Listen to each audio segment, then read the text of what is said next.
que hace pocos años aquí estaba sentada Lorena Peña, principal cabecilla de esa clica de legisladores que asignaban fondos a discreción. Porque nuestros dirigentes nos pudrieron, literalmente, pudrieron nuestro país. Los dirigentes políticos de este país hicieron colapsarlo, robando, como dije. La Comisión de Hacienda recibió al ministro Alejandro Zelaya para discutir el proyecto de ley del Presupuesto General del Estado 2023.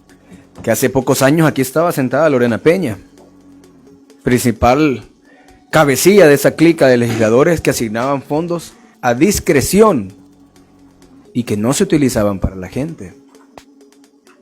Gracias a Dios ya no están acá.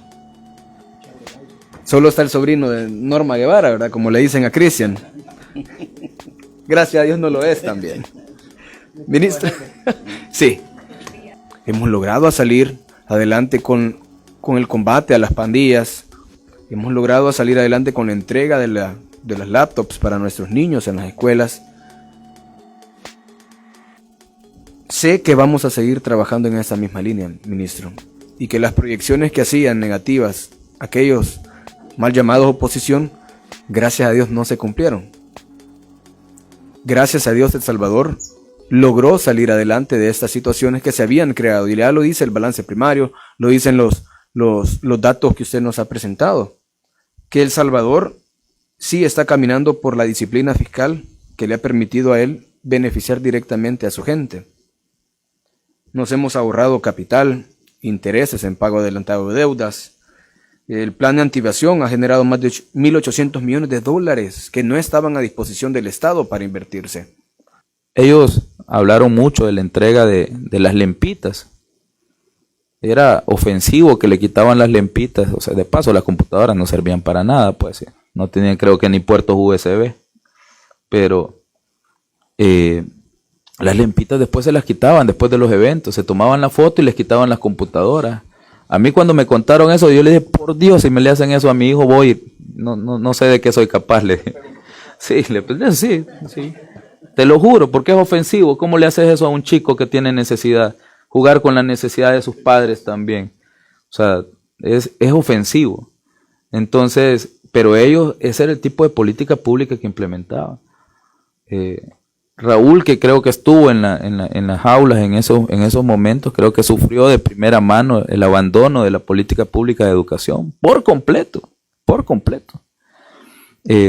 Entre otras personas que también tienen conocimiento, pues, de la situación.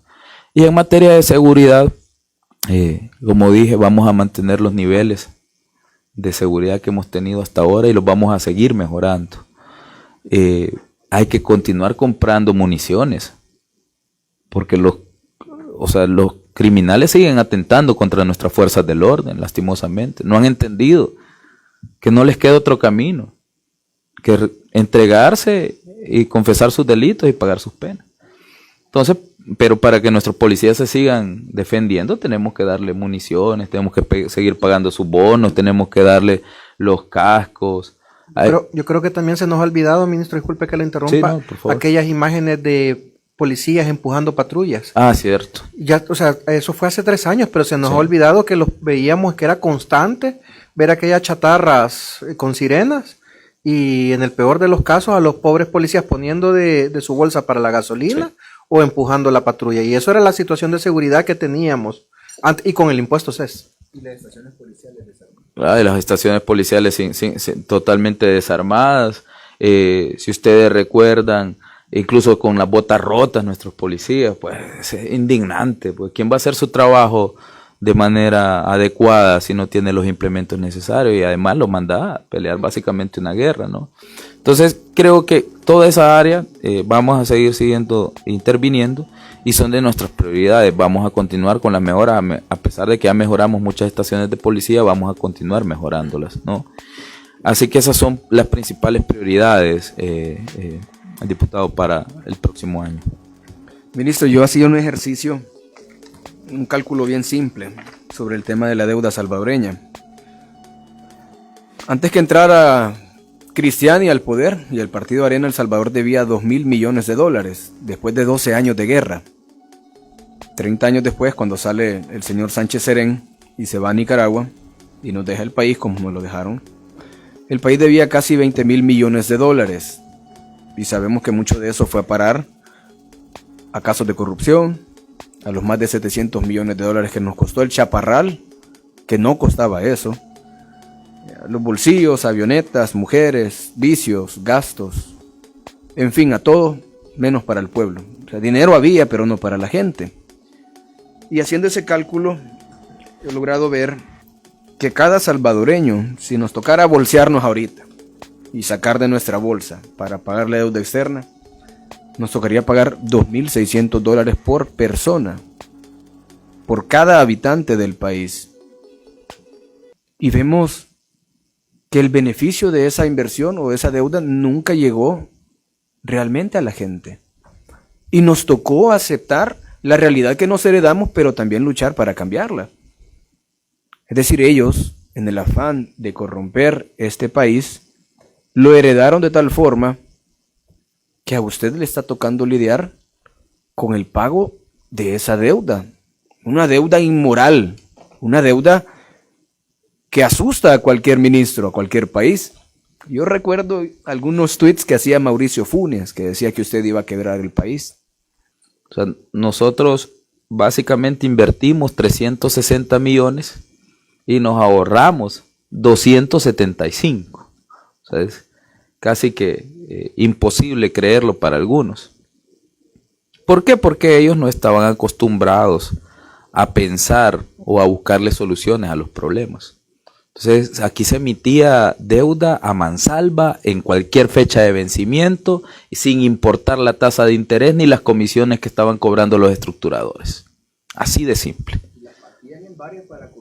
Correcto. Tenían varias emisiones en el año para seguir estructurando y tener más comisiones que fueran a parar a sus bolsillos. Para ninguno es ningún secreto que incluso hasta los bonos de la deuda externa negociaban con algunos emisores, ¿no? O con algunos compradores, perdón.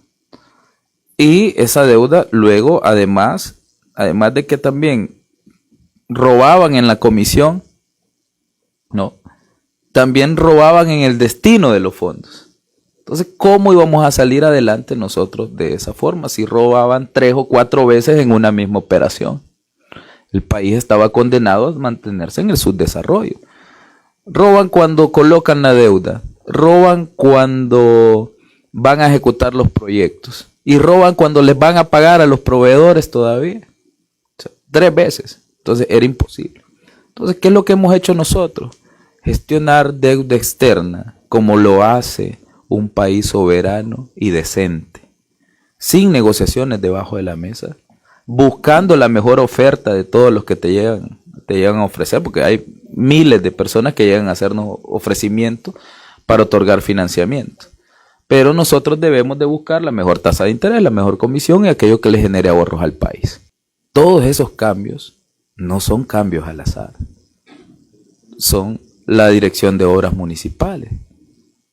La Dirección de Obras Municipales ha hecho que ya no haya un saqueo desmedido del FODES. O sea que aquí nadie tiene dudas de que el FODES fue usado para fines políticos en el pasado.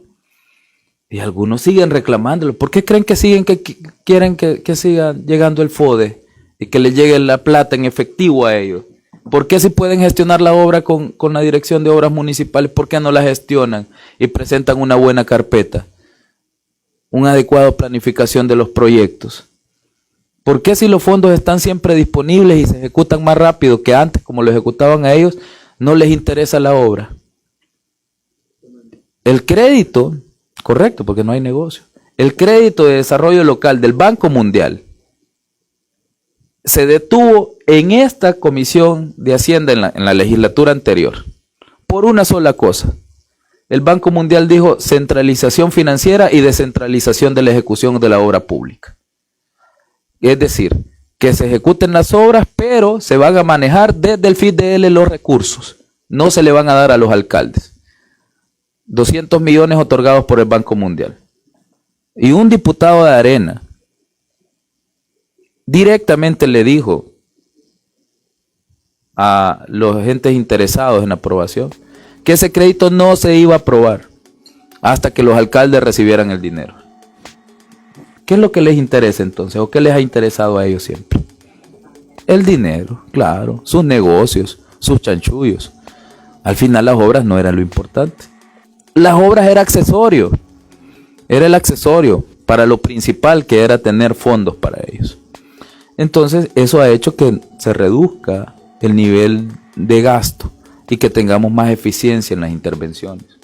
Y eso, reactivar, salir de esa situación, nos costó 1.000 millones, la reactivación económica.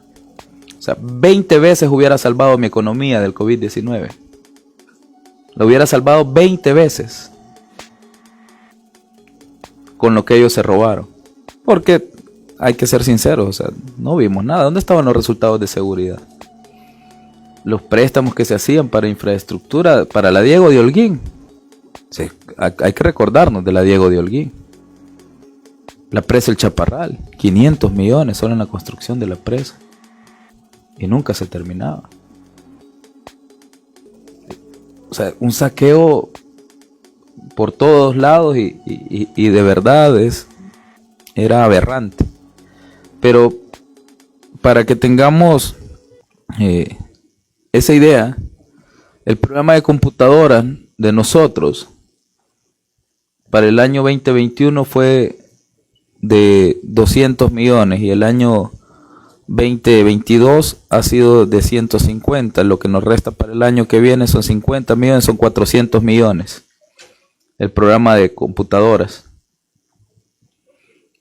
Lo hubiéramos pagado infinidad de veces. Solo con 2.000 millones o con 4.000 millones lo pago 10 veces. Pero estamos hablando de 20.000, ¿no? Básicamente son 50 veces. Son 50 programas de entrega de computadora a todos los niños de este país. 50. O sea, 50 computadoras tuvieran los niños, pues. Es como darle 50 computadoras a un solo niño. A todos. Lo que ellos se robaron. No necesitaríamos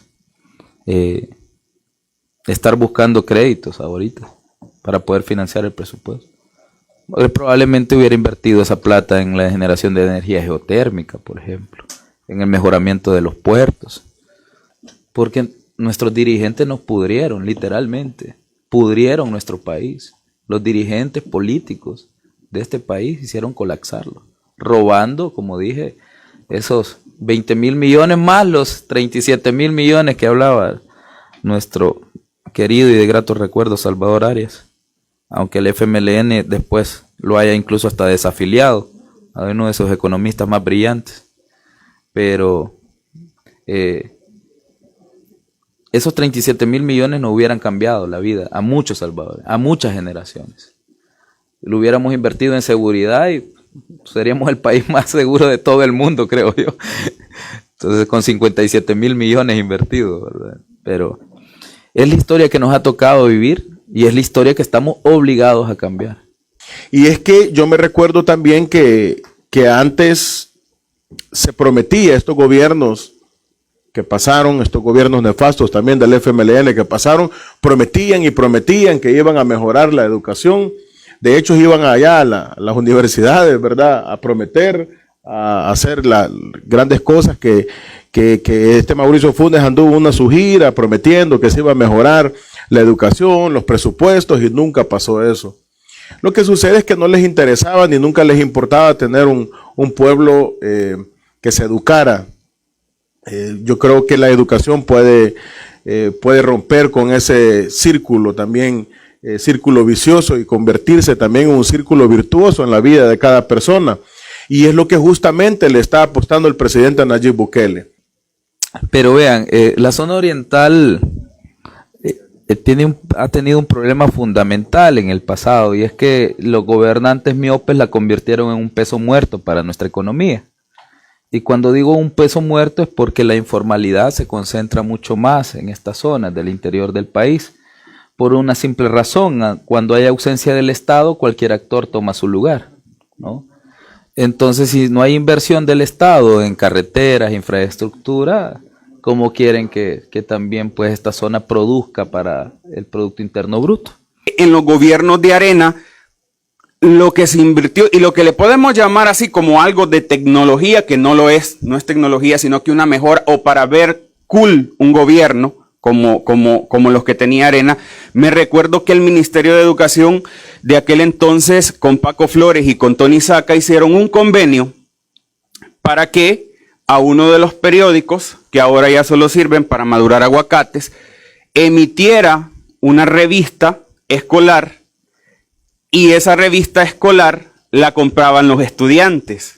Es decir, tenían que comprar el periódico y se hacían de esa revista para que los docentes impartieran clases desde la revista que imprimía ese periódico. Fíjense el negocio. O sea, había un negocio atrás de eso y había negocio porque obligaban al padre de familia a comprar la revistita. Y me recuerdo yo de proyectos de horas sociales de los estudiantes a los que obligaban por un año a presentar todos los cuadernillos de esa revista para poderles asignar una calificación o darles una carta de autorización. Imagínense la inversión. Estamos hablando de aquel tiempo, de la época de Arena. Esa es la gran novedad que lograron hacer esos gobiernos en materia de educación. Y luego había la directriz del Ministerio de Educación a los docentes de trabajar con esa revistita y ver qué se hacía ahí con los niños, mientras se seguía haciendo el negocio ahí arriba.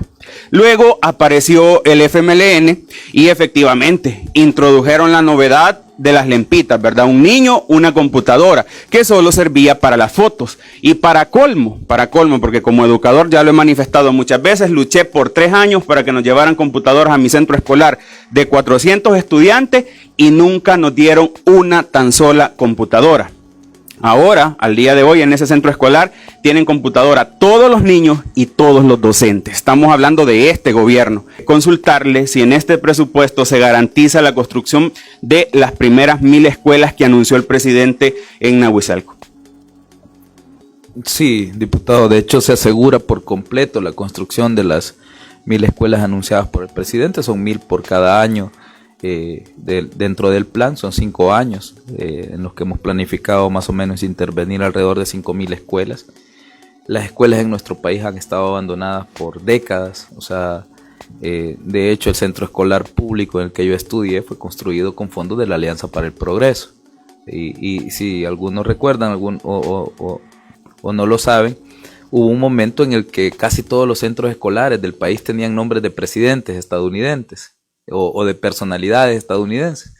Es porque la mayoría se construyeron durante los 70 con fondos de la Alianza para el Progreso, que era la iniciativa para detener el fantasma del comunismo, de acuerdo a la planificación del gobierno estadounidense en su momento, ¿no? Era parte de su política exterior y brindaba fondos de asistencia a través de la USAID y a través de ese programa de la Alianza para el Progreso.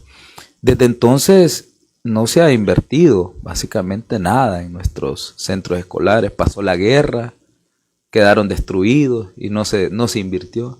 Llegaron las pandillas, las llenaron de grafitis y tampoco se invirtió. Entonces nos toca ahora a nosotros. Es cierto, tuvimos que ir a buscar inicialmente al BESI con el programa Mi Nueva Escuela para que nos diera fondos porque no teníamos. Pero el problema está o existe, ¿no? Ahora hemos asegurado esas fuentes de financiamiento y es un tema de ejecución. Así que yo espero que el próximo año inauguremos varias escuelas, tanto el presidente como el ministro, ¿no? Y que sobre todo, más allá del logro del gobierno, todo, nuestra gente o la población estudiantil tenga la solución que necesita. Creo que es un logro de ellos sobre todo. Alguien perdió 275 millones por creerle a unos malos analistas. Alguien perdió 275 millones, pero no sé quién fue. Lo que yo sí sé es que la República de El Salvador se ahorró 275 millones. Y si lo puedo volver a hacer para generarle un beneficio a mi país, lo voy a volver a hacer con total seguridad. Me toca también hablar sobre las condiciones y la trayectoria de la deuda en el corto, mediano y largo plazo. Sí, es mi responsabilidad. Yo tengo que hacer que los organismos y las calificadoras internacionales me crean, a pesar de lo que Arena y el FMLN significó para mi país.